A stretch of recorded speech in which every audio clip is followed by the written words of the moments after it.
You may or may not have ever heard of nominalism or the manuals before this evening, and that's okay. Okay. We're going to do a little prelude before we jump in. Everybody inherits something. So these people also inherited some things. One, they inherited an understanding where Scripture was a primary foundational tool for doing and understanding moral theology. If you remember last week we talked about the nourishing bread, the analogies of that. They also inherited the integration of Greco-Roman culture, philosophy, any dimension of study like this. So they would assimilate Greek philosophy into their understanding. We'll see tonight how Augustine took Plato and assimilated him, and Thomas Aquinas took Aristotle and assimilated him.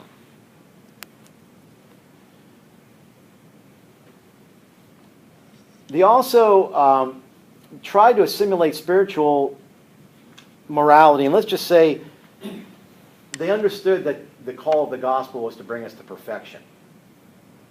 And all we're doing is setting the stage to get into nominalism. But they also inherited where there were goals of happiness. We should and could practice the virtues. These things all became goals for moral theology.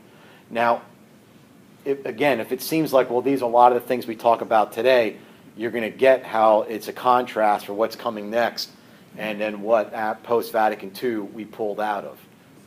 But nonetheless. And this I just added because I don't like it when we think that these things are causally linked in a perfect ladder formation. There was a lot going on at this time, and I'm not a historian expert, but I think that we will all recognize this stuff. First of all, there was a lot of shifting of power, right? There was a lot of things going on just from the Roman emperors to the barbarians, a lot of things that were happening throughout all these ages. There's a lot more temporal power with the church. So as the church grew in temporal power, you could see that there became a lot of tension between church and state. These things were going on. I don't even know how we could calculate or qualify the plague and pestilences that were going on during the time. When you talk about 60% of Europe dying from the bubonic plague within a decade or so, how would you process that? I mean, I get a heartache when I think about people dying from the flu now, when we're talking hundreds. Because me and my wife were speaking about that today. We think that we live in an age where that doesn't happen anymore. People don't die in childbirth. We don't die from polio. We don't die from the flu. Don't we have vaccines for these things? Why do people get it? So that affects us. How would it be when 60 million people, I mean, I can't remember how many millions. This has to affect things. Think of how it would put you into the end times. Anyway, rise of schools and universities. So things start to become specialized, especially in academia.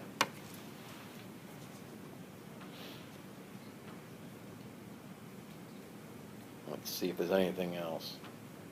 Oh, the only thing about the rise of schools and universities is now you're going to start to see some tension between philosophy and theology that did not occur prior to that.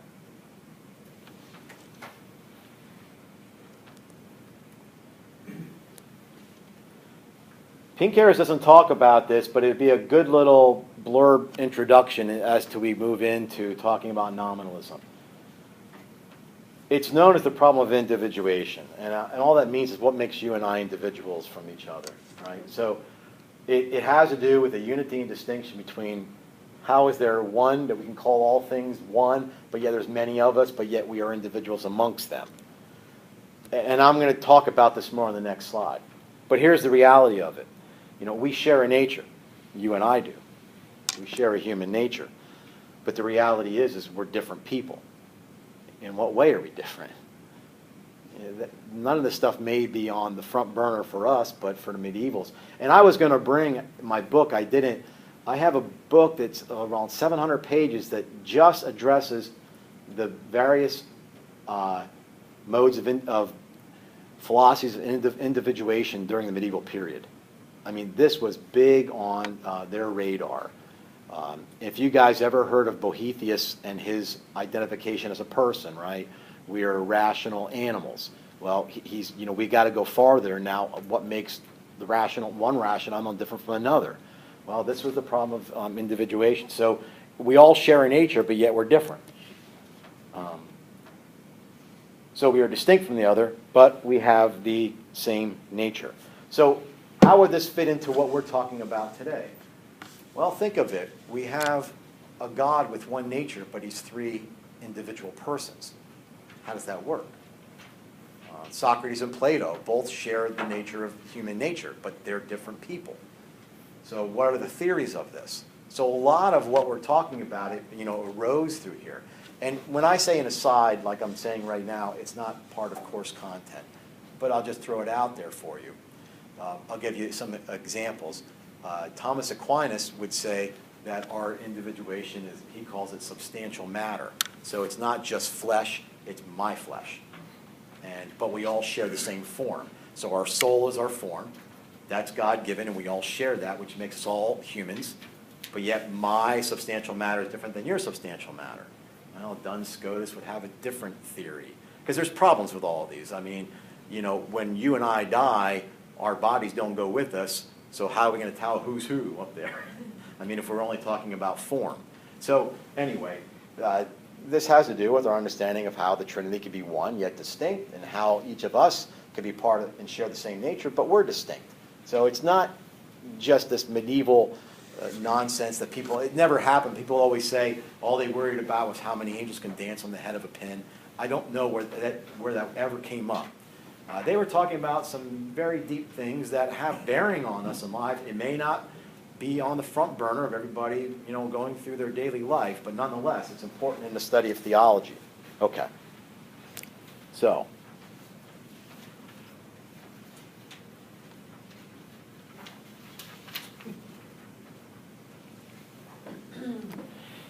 if we're going to say why study universals, so this is your philosophy content tonight. Well, one is directly related to knowledge. If we say red is a universal, and red exists in something, then I have to know what red is, and something being red is going to give me some knowledge about that. Now, again, that may sound like it's a little off the radar for most of us, but all things are universals. They exist somewhere, and we'll talk later how they exist in different ways. It also is going to give us an understanding how to develop a distinction between accidents and essences. So there are things that are necessary for you and I to be human beings, and there are those things, and even if we all don't have them, like we might say 2 arms and 2 legs, right? And somebody might say, well, not everybody has 2 arms and 2 legs, but still properly speaking, that's the human person. But there are other things that are what we call accidentals. They're not essential. Hair, weight, what we might wear. These things could change. We could lose hair, our hair can change in color, we can gain weight, we can lose weight, and it has little to do with changing our nature. We would never say that. Now, you might be hearing some of this talk about the Eucharist. How can bread and wine become the body and blood of Jesus Christ? Because it looks like bread, it tastes like bread, it smells like bread, it feels like bread, because what you are seeing are the accidents of bread, but the essence has been transmutated with Christ's nature. All right? So, I mean, we're not doing that tonight, but this is where this comes from, okay? All right, this is where it could be applied. So, we study universals so that we can say what is essential to us as human persons, and then what are accidents, not part of our essence. And there's a lot of debate, especially in human sexuality and identity politics that are going on today that fit right into this. Now, you couldn't sit in a bar and have a discussion on this when you're in the middle of it, but it's going to help you understand maybe how to communicate and respond. We're also going to help us answer, where does this thing exist, or doesn't it exist? Is there such a thing as red? And if there is red, where is it? And how can it be in many places at once? How many reds are there? that type of thing. All right? So, that is the problem of universals. Where does this thing exist, or does it even exist? Now, I'm giving you 3, and there's a lot of variances on these, but nonetheless, this is going to be easy enough for us. You saw Plato's allegory of the cave. You've experienced where his universals live, outside of the cave, in their purity. And they exist independently, in their own realm. That is known as extreme realism. They really exist, but they exist independently. Unfortunately, unless you are an extremely enlightened individual, those pure forms are not accessible to us. So we're always getting some shadow of what's there. And that's what Plato would talk about in his allegory. Until we are drug out of the cave and we see these things as they truly exist, we have no idea of the beauty of what red is, what human is. Okay? Now, I said that Augustine was like a Neoplatonic thinker. The problem with Plato, and this is an aside, not part of the course, but it might help you understand something, is that the way Plato said we know things is that we have all pre-existed. And all we are doing is really remembering things. You know, did anybody really have to tell you, I mean, why 2 + 2 is 4? I mean, some of these things seem self-evident. So as we were growing up, we were remembering things from the previous realm, and we too lived in that form. Now, obviously, St. Augustine does not accept that. We do not believe in pre-existence of human persons. But if you wonder how he ties this into the fallen state and how we inherit the fallen state, even though you and I didn't exist in that realm, he says humanity exists before each individual. So this fallen humanity, as that form comes into us, this is how we share in the sin of our first parents. All right? So just an aside, it's not something that we're going to cover here, but you can see the attraction to that. I mean, Plato was talking about a spiritual realm that we don't quite have access to, but it's more real than what's here. Well, you can see there's some parallel there. There's things there that somebody might say, we could work with that idea. All right? This is us, by the way, or should be us. We are moderate realists, okay? So we believe that universal things exist. We believe there really is a human nature. We believe there really is a thing called red. There really is something that's an egg, you know, but it doesn't exist in some realm that we don't have access to. It only ever exists in something particular. So, I don't have anything red. Oh, we'll just say the red. The red that's on the screen, it's a universal burgundy or whatever this is. Brown. We'll see. This is part of the problem. You're looking to a colorblind artist. I'm an artist and I'm colorblind. I've always argued, you know, why does that red? I call it red, and you know what I'm talking about. So why is it less? He says I see a different red than him. So I guess I'm farther in the shadows than you guys when it comes to red. My wife will somewhat dress me or just leave me go because, you know, she figures it doesn't matter. But nonetheless, that's brown? Okay. That brown does exist as a universal, but it never exists on its own somewhere in a realm inaccessible to us. It only ever exists when it appears here. Now, again, this sounds like it's just angels dancing on the pin of a head, or the head of a pin. We're trying to explain how can we all have something common in nature yet be individuals? And how do we share this? And what is it that we share amongst ourselves? Well, this is what we do. We share the universal aspect of humanness. Okay, but the human doesn't exist on a realm. It only ever exists within us. And our various accidents are the things that differentiate us between from one from the other. So anyway, who would be moderate realist? Aristotle, Thomas Aquinas, Duns Scotus, and this would be our position here. All right. But now the lead into this is where Pink Hairs was going with this. There's another way to understand, well, it's not a way to understand universals, it's just I would say it's against it. Nominalism asserts that there are no universals. There's no such thing as red, that it lives anywhere, nor does it just show up in a particular instance. There's no such thing as the human person. There's no such thing as the essence of a car or a chair or anything else. All that is ways for us to group like things together. So we are just categorizing stuff. This is pretty much modern, materialistic, scientific way of thinking. Okay? I don't know that, and I'm not as smart as Sir Pinker's, I don't know that I would attribute all of that to this. He puts a lot of emphasis on nominalism. Okay? I was taught by, you guys ever watch EWTN? You see Father Brian Milady? Anybody? Okay, he does series on there. So I had him as a professor. He's a Dominican too. He would not use this book. He doesn't like the stress he puts on. So, as you go up in your academic career, you realize that people disagree on all kinds of things that aren't essential. But nonetheless, William of Ockham, Abelard, Peter Abelard, these people ascribe to nominalism. So here we have three ways to look at universals. That they exist, those are the first two.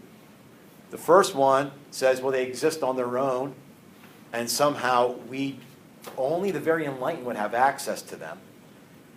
The second realism, moderate realism, yes, they exist, but only in particulars. So in a way, we all participate in this form. And if you start thinking about how Jesus took the form of man, I mean, you're starting to hear some of this language even being utilized in Scripture. And then you have nominalism that just says there are no such thing as universals. So they just deny the whole thing. And then they say they're just labels or categories that we use. Now he does this for a point. He wants to show us then how this is going to change. If you're wondering again, what does this have to do with morality? He's going to show us that there's a way that this affects our understanding. Okay.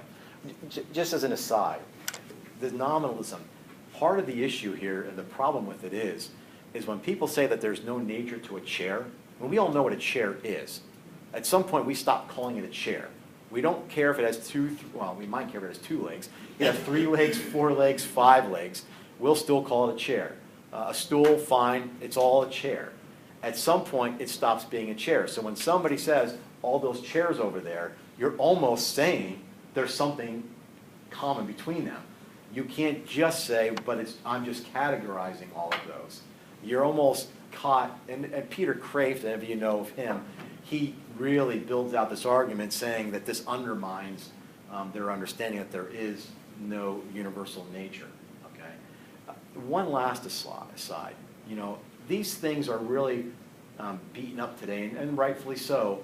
But these people weren't trying to create havoc in the world, nor bring evil into the world. They were trying to understand things. They got it wrong, right? We always try to understand things, and we often get things wrong. The difference between a heretic and a person who's just wrong is you become obstinate, right? At some point, you got to give it up. This isn't working. It was a nice idea, but there's repercussions. Now, it's very hard for us to go back to this time and know exactly what these people have said. We have to admit that. There's a lot of subtlety that goes on. Oftentimes, we are finding more stuff out today that we even knew maybe than a few hundred years ago. You'll see that if you took Scripture, that we know more, we have more access to original, if you want to call them autographs, or very early copies of Scripture in the last 150 years than they did in 400 AD. So just because you're closer to a time doesn't mean you know more about that time. So, but nonetheless, let's just let Pinker's make his point, because it's still a good point. Any questions on this?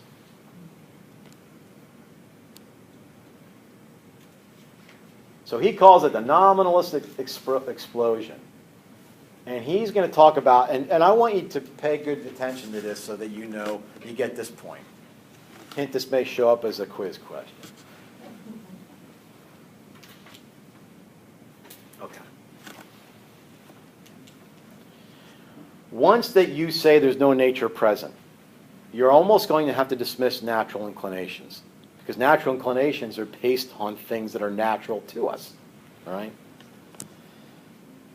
So if we're no longer using our natural inclinations, which we haven't gone over yet, to try to move towards what makes us happy, we're going to be in a pickle. You know, how do we then link our understanding of freedom to these particular things? So what he says, Pinkers makes the point that human conduct no longer is driven by the attainment of the goal of a natural inclination, to preserve my life. That'd be one natural inclination. Right? So that's not part of human nature because there's no human nature. So all our moral decisions just become these unrelated successive actions, almost like just one thing follows the other, not necessarily causally related. Do you get that point? That once you say there's no nature within a human person, you're going to have to dismiss natural inclinations. And that includes natural inclinations to happiness and else. So why was that important? Why was it important to Occam? Yeah. Well, Occam, you know, they were just trying to figure out, you know, what these, you know, I'm trying to think, you know, if I remember specifically what motivated him, and I probably couldn't give you a good answer. A lot of times these guys were motivated contrary each other. You know, a lot of things that Scotus might have written was, you know, maybe he was trying to debate, not literally, but in rhetoric, Aquinas. And even amongst the Franciscans, William of Ockham was a Franciscan. There was, you know, Bonaventure and Alexander of Hales. There's a lot of these guys who are probably just debating each other. I honestly don't know. Pinkers, and I think, even though I didn't have you read the book on Protestant ethics, I think he makes the link that this is the culture that Luther inherited, which makes a lot of sense once you start understanding Protestant theology. So I honestly don't know what precisely motivated him. Anyway, let me see what's up after this. So what happens then is, well, you know what? I'm sorry. I guess I should have thought the obvious. It may not answer your question. But these guys were working out like how we understand our free wills. Right? So they weren't arguing whether or not we have free will. They're arguing in what way do we have free will. Okay? So, but a lot of these things are all interconnected. But this is where Pinkers is trying to say, this is the issue. If you understand freedom as doing whatever it is that, you know, without restraint, then anything that impedes that becomes, you know, a lack of freedom. So if any action that, you know, a natural inclination is actually something that would incline us to something, if we follow our natural inclination, following Pinkers' understanding of nominalism, therefore we're not really acting in freedom. We're following something we're inclined to do. And freedom really has to do with us making a choice out of our will. And I'm going to show you that here on a graph. And maybe, I just don't know if it's on this slide or not. It might be the one after this. I think it is. I'm going to show you how the different wills work on this slide. And then the next slide I'll show you that is. Pinkers also says not only does the fact that we don't follow our natural inclinations because we have no nature affect our understanding of freedom. So freedom has to be in spite of our nature. He also says it's going to de-emphasize the role of the virtues. Right? One of the definitions of virtues is just an habitual disposition. It's something that we do over and over. Well, if you're only doing it because you're doing it over and over, that doesn't sound like something very free, does it? It sounds like something that you're almost just doing out of what we would call it today, colloquially, a force of habit. So he's saying that really, you know, I'm after a spontaneous choice. How can I always be free? And the way he says to do it is that every choice has to be made spontaneously in spite or in the absence of any natural inclination that may lead us that way, or any virtue where we have developed as a habit. If we're just going to follow these habits, even if we call them good habits, we're not really being free. Because we're simply being impeded by those things that are directing us. We have to be total autonomy, totally self-directed. Okay? Yeah. He's saying that I'm trying to get this here.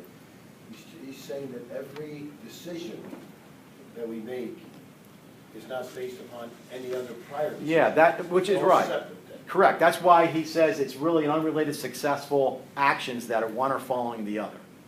And that way we know that we're truly acting free because we're not, it's almost like we don't have a parent telling us what to do. We don't have a conscience that's telling us what to do. We don't have natural inclinations that are pushing us in this direction. We haven't built virtues that are habits that we have formed. Because, you know, virtues are very difficult to build, right? Which makes that a good thing because they're equally difficult to remove. A person who has developed a very deep virtue may fall once, and the confessor, hearing that, may understand that and may realize this person's not really habitually in that sin. It was a weak moment. And you know, and I've heard priests talk about this in a sense.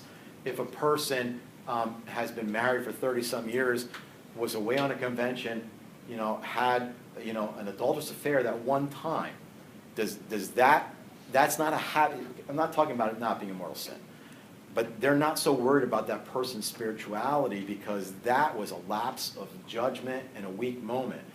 But then if a person goes in and confess about an adulterous affair and they build up like a rapport with the person and there's an emotional attachment, okay, now that's a concern because they know that these habits, you know, they're almost like momentum. You know, they keep us going, but he understands it's momentum too. So momentum's carrying you. Is that really a free choice? Or have you been driven by your habits and such? Okay? So this is why he starts to build this theory of obligation. Because we really, since we don't have these things, we're starting to think, well, what am I obliged to do? Because I need something to direct me. All right? So I have to assume that freedom exists only at the instance an obligation is imposed. At that point, I can make a choice. I missed how you said that. Oh, that freedom only exists at the moment an obligation is imposed. Because at that moment, I can make a choice. And it's all about the free choice. Are we free to choose? Now, just think in terms of our understanding of free will in morality. If we know somebody has a lower mental capacity, we don't impute the same guilt to them if they, how can I say this? Let me put it this way. This is an easier example. My wife works some evenings in a nursing home. They say you should get all your anxiety and frustration and all your quirks out now because if you don't, once your mind starts to lose its control and you become less, you know, there's not less regulated, then it comes out, right? So if a person who has lived a virtuous life and now they're 89 years old and all of a sudden they become a little flirtatious and even go a little farther, everybody's been in the nursing home, I think you know what I'm talking about. I have stories. I'm not going to say them all on this microphone. But do we impute the guilt to that person? No. Why? Because we realize they have a diminished intellectual capacity, right? So they didn't have the freedom that we would have to choose. So how our freedom is interacting in this as a human person, this really means a lot for our morality because we can only make judgments on free voluntary acts. We can't make judgments on acts that I didn't have any control over. Which, if anybody's ever seen those, what do they call them? Those ethic scenarios, like when the trolley's coming down the track. You know, that's not a free choice. I had to choose between, you know, and I'm sorry if you don't know the whole analogy, but do I throw a fat man off a bridge to derail the train to save 6 people? I mean, that's not a free choice. Right? And think about this even in the world. If you sign a contract, but you know this isn't a great deal for you, but you don't have a lot of power, and the result of you not signing it is probably going to be worse for you, so you sign it. And then because you don't have a lot of power and there were things in there that you couldn't change, come back to bite you, and then what do they tell you? Nobody made you sign it. Because they're talking about your freedom. Okay, but that's not the point. I could freely choose that. If I hold a bag up here, and in one bag, you know, has, well, you don't know what's in it. I ask you to choose a bag. Well, one bag had $1,000. The other one just has a tuna fish sandwich. You know, hey, you're the one that chose it. Did you really choose that? You didn't, there was no capacity for you to make that choice. So all of this does have some bearing, even if it sounds, you know, a little philosophical. Okay, and I have some diagrams I think will help with this. But this also affects our understanding of God. How is God free? Is God able to choose? I mean, this has nothing to do with freedom, but you always get some smart aleck young philosopher who wants to know, can God lift a rock? Can God make a rock so heavy he can't lift? They think that's clever, right? But how is God free? And this goes all the way back to the ancient Greeks. I'll talk about that in a sec. If God cannot choose at any particular moment, does God have freedom? Well, if you start to disconnect all of this, right? If you just put it into the will, and I'll talk to you later about this is known as voluntarism. In other words, does God will what is good, or is it good because he wills it?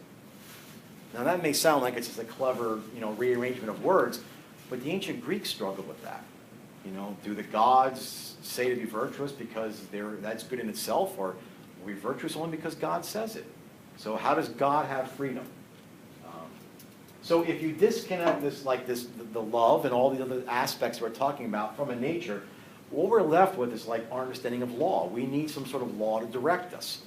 It would be like we're driving our cars around without stop signs. Without stop signs, we need something to direct us, because we always understand that when I come to an intersection, if I have to yield, that's a limit on my freedom. So we need some law in place to explain this to us and to help us direct us in life. So you could see how, and remember we're talking about the history of moral theology, we're starting to move in to understandings of obligation, which is pretty much, if you're old enough in the room, you remember this growing up, we learned the do's and the don'ts, right? So anyway.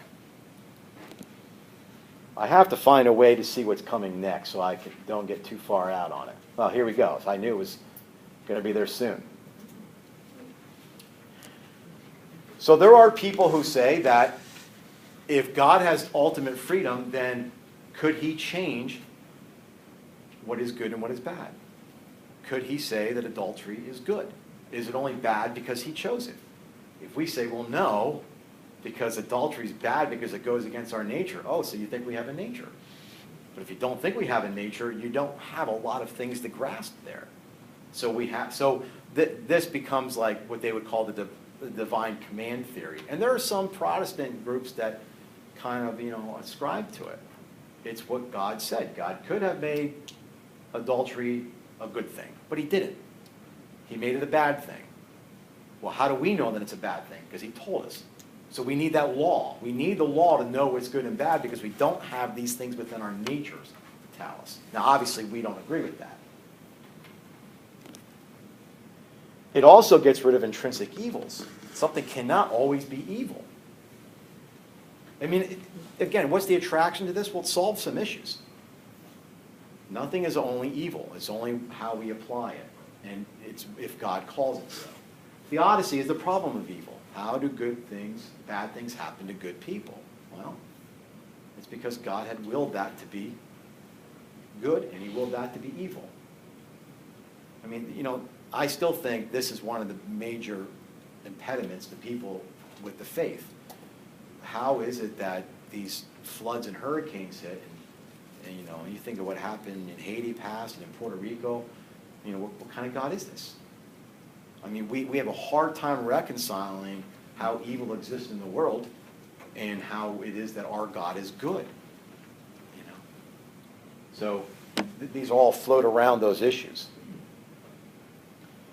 So what Pinker says then is that nominalism introduced an entirely different understanding of freedom. No longer is freedom for us to do that which we were designed to do.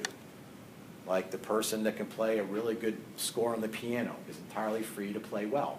Well, that's not this type of freedom. The freedom would just be whether or not to play.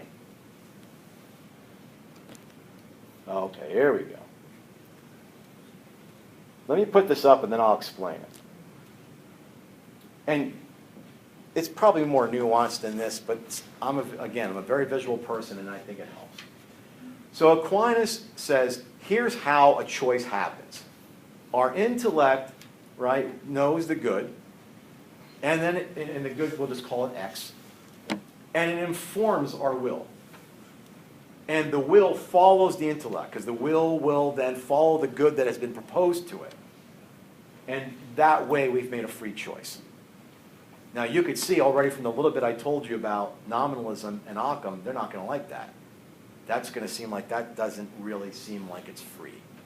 Because we're talking about freedom as in, this is good for me, okay? But you need to have a nature to know what's good. In other words, this has to go beyond that, frogs like some moist, environment. What is particularly good for my happiness, for my morality? William of Ockham says it a little differently.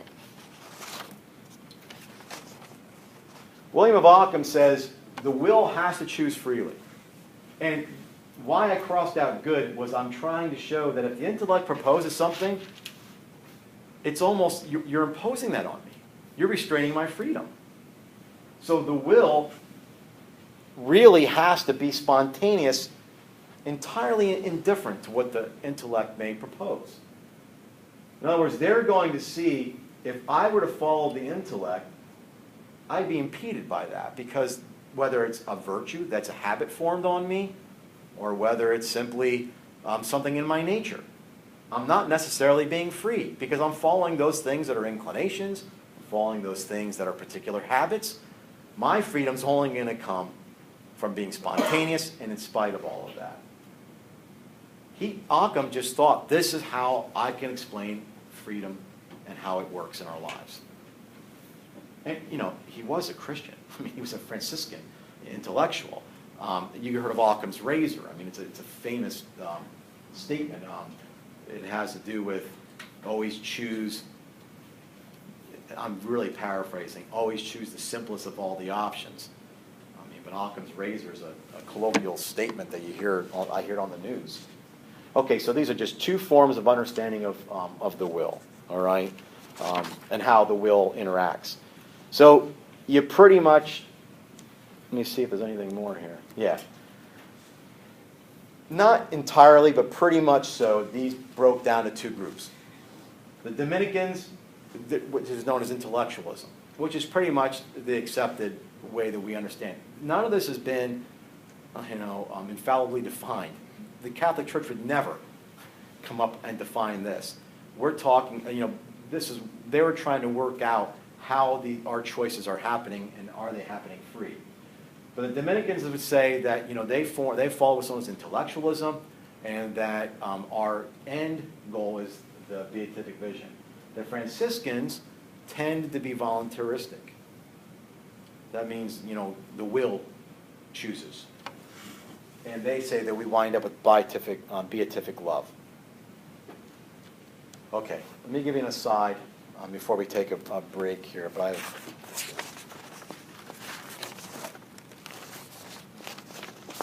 we'll see.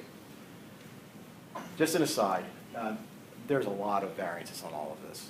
Okay, this is, and I think that, and I understand that pink hairs can't put it all in there, but Duns Scotus, who was also a Franciscan, would not follow Occam, and you don't need to know this, but he had two different aspects of the will, one towards like judgments, one towards affection, and only one of those aspects of the will lined up with what Aquinas understood as the will.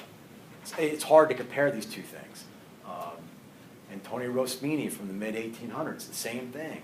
He had other variations on this. He thought that the will only guides us in general moral directions, that it doesn't do the particulars. So it's hard to line these two people up in a column, okay? But that being said, Pink Hairs is hitting the nail on the head with how Occam and Aquinas understand this, all right? Some of the people might say, well, with Aquinas, what does the will do? Is it a slave to the intellect? Well, some people say that's a critique, but... Because I'm just thinking of listening and trying to take it in, which is difficult for me right now. But is there anybody today, and what group of people would they be that would agree with Occam? Well, they wouldn't agree with Occam in the way that he came about it, but if you're a materialist atheist, you're going to agree with nominalism. You're not going to be with nominalism. Once you've gotten rid of anything that's transcendent and you're left with only material, then things can't have a nature. But an atheist will say that there is a human nature, I don't think. Well, but they would equivocate and not use the word nature in the way that we're using it. You know, so they would use it in a sense that, you know, there's a certain natural thing that we can expect from, you know, tigers. There's a certain natural thing we can expect from elephants and from humans. And they might even say, if they do talk about nature, they're going to talk about it as something that is malleable and something that is evolved. Okay? And we might be able to talk about that tonight. If we talk a little about atheism. Look at what's going on today with the understanding of male and female. Okay? You could, if you understood that there was a particular nature, that even, you know, beyond just human, you're going to have a hard time sticking to that. Now, they're not nominalists, but and I have spoken with atheists when I explain nominalism, they're fine with it. It's categories. It's almost like scientific categories. And, you know, and what's the appeal to that? Well, it makes sense. But see, we have a different onus on us. Once we realize that there's a design to the human person, and if they were to admit that there's a design to the human person, and we say that we know that design, then the only logical thing is, let's follow that design. And that's going to commit them. You know, so that's part of the issue. That once we know there's a design, and I can know what that is, then I could follow the design of the human person. That comes up in human sexuality all the time, right? I mean, we never will reduce male and female down to the biology. We'll never do that. We can't dismiss that. You know, we can't pretend that that's not part of our, you know, our makeup. But if we're going to say that it's malleable and there is nothing, could we change that?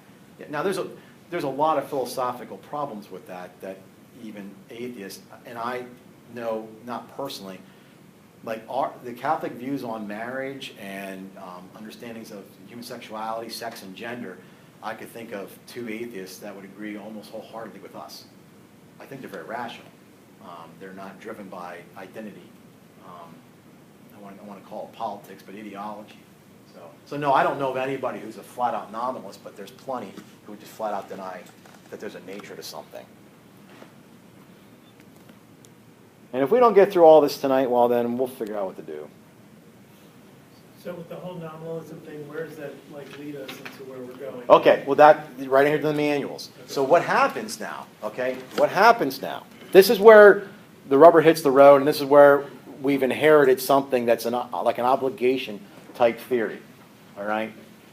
So these manuals, and these manuals were in existence up through the 20th century. They really just come right up to Vatican II in a sense, although nothing's demarcated just by, you know, a date. You start to see a separation from mysticism and pastoral concerns. I'm going to try not to comment on these things and get over them to get on to what's more important. Concern for these things just became the specialty of clerics, right? So they need higher studies. I mean, you could see, I mean, if you're struggling to understand some of this, well, think about doing it in depth. I took a metaphysics course in Aristotle and metaphysics where we had to read line by line Aristotle's metaphysics, and there was only like 20 of us in the course, and after we were done, the professor kind of joked and said, I think you're now 20 of 100 who have ever read this from beginning to end. Some of it's pretty dense. So when you start to explain this stuff, you're probably wondering, how do I put this into pastoral application? Okay, well, they had the same issue. Okay, they just dealt with it in a way that was not good. So because the understanding of what was going on became this, you know, more technical, it became inaccessible to many people. And not many priests. I mean, priests were not trained like they were today, okay? So what they said was we need a need for practical training, right? So they developed all these various summas. In other words, how can we help the priest when he's in the confessional? He's dealing with this stuff with morality. We can't expect him to understand all the nuances of this. So what can we do for him to make his life easy? So, you know, it's not really a fair characterization. But if you know, I think I said before, if you ever call for tech help and you know the person on the other end is just looking at index cards, and you're thinking, please give me to somebody at a higher level, they were developing that type of pastoral application for priests. And they developed the manualist tradition. all you need to know, and this is right out of Pink Hair's book, right? All of a sudden now priests became some theology professors. That was not really heard of before. We really didn't have universities. You know, the church fathers, when you read the church fathers, people like Augustine, they were bishops who were mystics, theologians, preachers. I mean, they held it all. We start to get specialized. You see the development of the institutes of moral theology. Seminaries become established. And they start to write treatises on virtue, law, sin, and conscience. There's things that are starting to miss, though, right? The attitude you don't see as much. They're starting to, you know, this goal towards happiness. Remember what I said, how they inherited? I started out by saying, here's what they inherited. Hopefully you'll start to see some contrast now.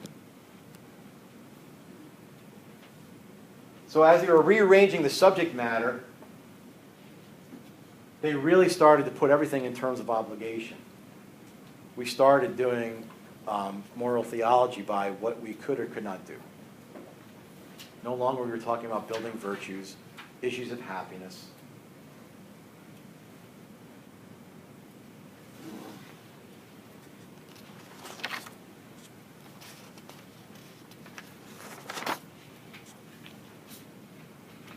Oh. Okay, we're almost done and we'll take a break. We will be able to finish this.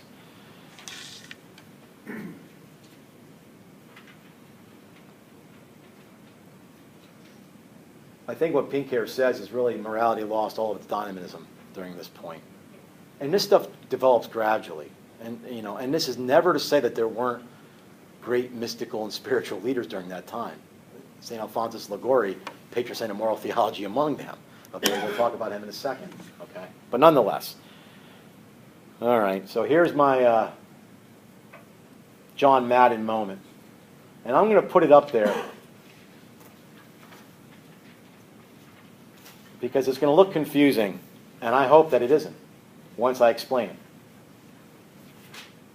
But I can assure you this is what my book looks like when I'm done with it, because I don't understand things until I can map them out. Although we understand that once you map things out, you could be oversimplifying it. So because nominalism took away the understanding of natures, right? Because natural inclinations and virtues tended to be things that were imposed on freedom, we wound up saying, what do we do then to guide us? Well, law. So really the focus wasn't on developing the human person, but on individual aspects of conscience that were occurring within the confessional. So there was various treatises that came out. Human acts, law, conscience, and sin. A lot of this had to do with what we call moral pathology. Okay? Now, this is just explaining everything I just told you. There's nothing new here. This just reiterates it. But here's how I understand Pinker's works this out. So now I'm going to try to put it all together into one little diagram for you. Man's conscience, our choices, it only can work through an understanding of freedom of indifference, where things are just successive. We're not guided by virtues. We're not guided by inclinations. So what that means then is that we need to be governed by laws, but laws that tell us, we call laws of obligation. They're telling us what we can and cannot do. So what are the questions that a person, and these are all questions that we would ask. So we're not asking about, how do I grow in virtue? How do I attain happiness? How do I get closer to beatitude? They're now asking, what am I allowed to do? You can almost see like a childhood type thing going on here.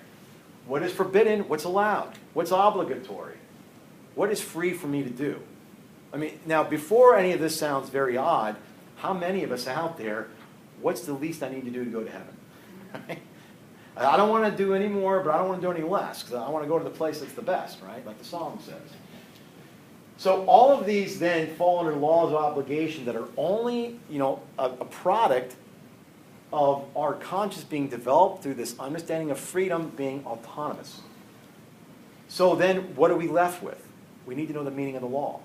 I mean, that's what our questions become. What is the meaning of the law? If we say, I will follow the law, and we think that's the sum of all morality, then it's legalism. Okay? And I'm going to show you on the last slide how Alphonsus Liguori laid all this out. If we say, well, I'm going to follow the law, but the law is the minimum that you need to do. You know, if you want to go to heaven, I mean, I'm talking heretically, but if you want to go to heaven, you got to at least do this. Okay, well, that's the minimal, right? So you could almost see a childish type aspect. So we really are boiled down, what must I do, or what can I do? So in a confessional, the priest would have, you know, the experience of these manuals where they were trying to administer justice and mercy. They didn't want to overburden the person who was making confession, but they really were just applying, you know, laws that they thought fit the pangs of conscience of the person who was making a confession. Okay? So what it did was it put a real split between law and freedom. All of a sudden, law, really, because it follows the nominalist tradition, if you follow the law, are you really free? Well, we say yes, but they say no. If you follow the law, you know, well, you're going to have to follow the law in a sense where you're under obligation, but freedom's only going to come by you just spontaneously doing what you choose at any given moment, not based on anything prior. I think that's how Pink Hairs was laying this out. Do you want me to say that one more time, or do you think you got that? Okay. So, our formation of our conscience, our individual choices, can only occur through the freedom of indifference, which we haven't talked about yet, but you should know it's just pretty much, you know, we're making choices without any constraints. It's almost an autonomy. We don't want to have the habitual disposition of virtues. We don't want to have our inclinations as human natures, because there's no nature. So what is left with then is, and how do we know what to do is right? Well, we're going to need to find out what are we obligated to do. So law then is only understood as an obligation. So we then begin to ask questions, not how can I be happy? What brings me to beatitude? How can I bring my natural inclination to fulfillment? We're not asking any of those questions. Happiness. We're asking what's allowed, what's forbidden, what's obligatory, what's prohibited, and what's free. Pretty much everything I asked for the first 8 years of my education in parochial school. I just don't want to get in trouble, right? So all we have to guide us is the law. So if I know it's only the law that guides me, then I need to determine what is this law and what are the laws in my life that are guiding me. Because if that's how I'm going to form my morality, I need to know those things. So if I start to think on one hand that as long as I'm following the law, that is all morality encompasses, well, I have now fallen into legalism. And I'm going to show you on the last slide real quickly how these differentiate. If I go the other way and say, well, as long as I'm doing that law, that's the minimum. Well, it's minimalism. And I'm never getting beyond asking, what must I do or what must I do? Morality has been blown down to this. From all that they inherited through the biblical patristic period. So it puts a real dichotomy between law and freedom. And this still goes on today. People look at the Ten Commandments as do's and don'ts. I mean, you still see remnants of this. Not because, and this is where I think it's not all nominalism's fault. Sometimes we just never grew up. You know, we stopped learning about our faith or believing about our faith really when we were in parochial school. And then our critique of the faith is really a childish critique of the faith. And that's our problem. So that's a good way for you guys to look at it in your ministries. I mean, there can be no discrepancy between law and freedom. The law brings freedom, but that's only because we understand freedom in a different way. That's next week, all right? Did that help?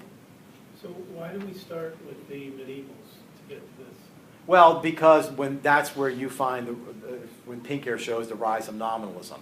So when you start to see that they will not accept the nature of something, once you don't accept the nature of something, then it's going to be hard to determine what, if there was no nature to a toaster, and you never saw one before, like, how would you know what this thing is? Well, you would figure it out by design, but maybe they would agree with that. But if we didn't know that my nature, the things that satisfy me, are part of my nature, and as Augustine says, I will be restless until I find rest in him, because I'm going to spend my whole life trying to satisfy the things that only Christ can satisfy me, because that's been built into my nature. Once you've moved all that away, we've moved away from a sense of looking for happiness, a sense of beatitude, a sense of growing in virtue, and we now live in a world where we look at laws as obligations, that as long as we follow them, that's all we need to do, minimalism or legalism, depending on how you fall. So the law seems like it goes against my freedom. The Ten Commandments are an imposition on me. I'll follow them, but not because of anything that's within my nature. We're going to learn when we do natural inclinations and natural law that the Ten Commandments really are things that we already know. Thou shalt not kill. Really? You know not to hurt yourself. He's just another me. If I can't hurt myself, then I can't hurt him. That's from natural inclinations. But for me not to hurt him would seem like an imposition on my freedom, according to Occam. A lot of this is generalized, right? I mean, we're throwing a lot just into one class. Let me show you the last part, and then we got to take a break. St. Alphonsus shows up, because we're not done. Just because we need to know what the law is. We don't always know what the law is, right? So if we don't know what the law is, what do we do? And then this is it. These are both heterodox. We know what heterodox means. You can't do that. These were never accepted as authentic Catholic teaching, right? So there was those rigorous that said, any way you can interpret the law, play it safe. You know? That's how you live your moral life. All right? Then there were the laxists. If you have any doubt, any little variation that you're not certain, do what you want to do. Now, we probably have some of that today. So these were known as the two heterodox positions, contrary. And this is right out. Now, I'm fortunate that this comes from the Redemptorist heritage, and I'm in a Redemptorist parish, and my priest was an editor of Bernard Herring's book, Shalom, where he builds out a lot of this stuff. And do you guys know Father Dennis Billy? Yeah, he would go through this quite easily. So then there were two other positions, and these were orthodox positions. These were held rightly by people within the Catholic Church. And you're pretty much going to see the Dominicans and the Jesuits here. So there was this understanding of probabilism. So by more probable, did it make more sense? So if there's a doubt of law, just follow what seems to be more sensible.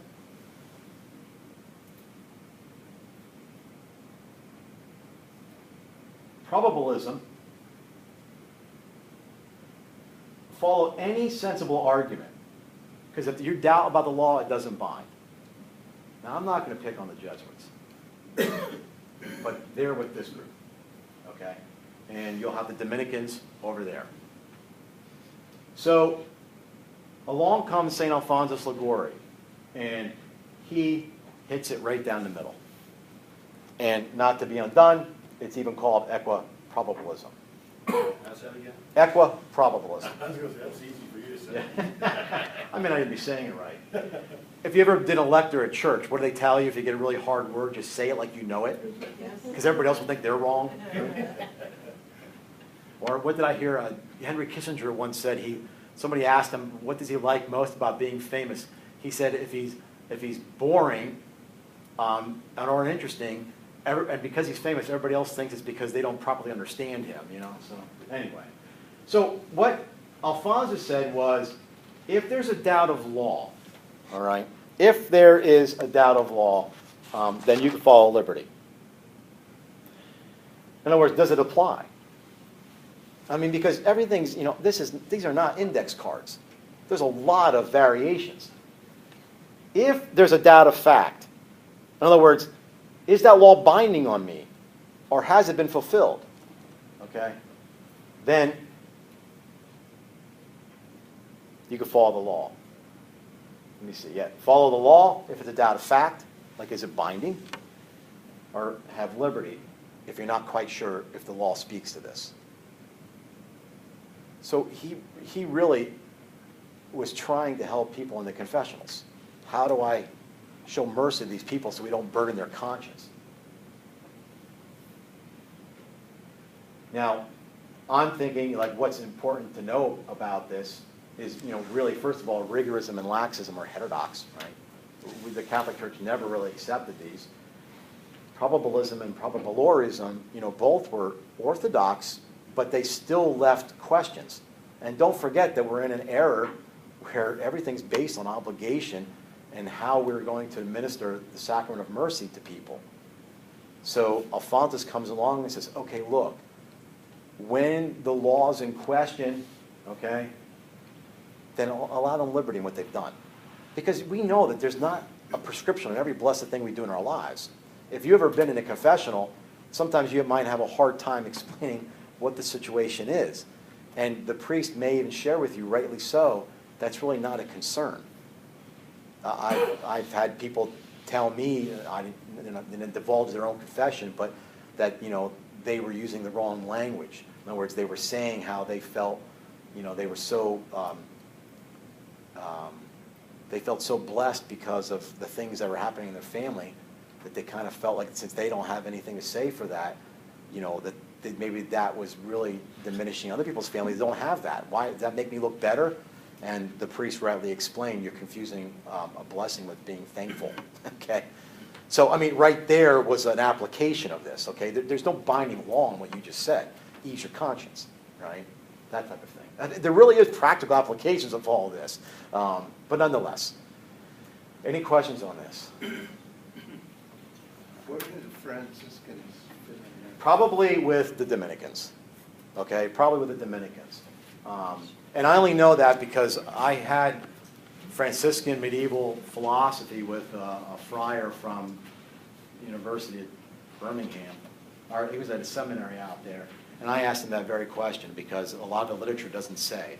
And he said, I would probably just guess that they're with the Dominicans. Which is where? They would be over here, okay? In probable. Yeah, follow the law. In other words, this is more, if you want to talk in those terms, this is more conservative, okay? Mhm. This is like, you have a little more liberty, so, if you're not quite sure, go ahead and do it, that kind of thing, right? And they weren't, again, they were both orthodox. There's nothing necessarily wrong, but there were still issues. People were having pangs of conscience. So Alphonsus says, let's figure out where this law sits. Is it even binding? Has it been fulfilled? Is there one that applies to here? Is it misunderstanding? Nonetheless. Okay, we'll stop there.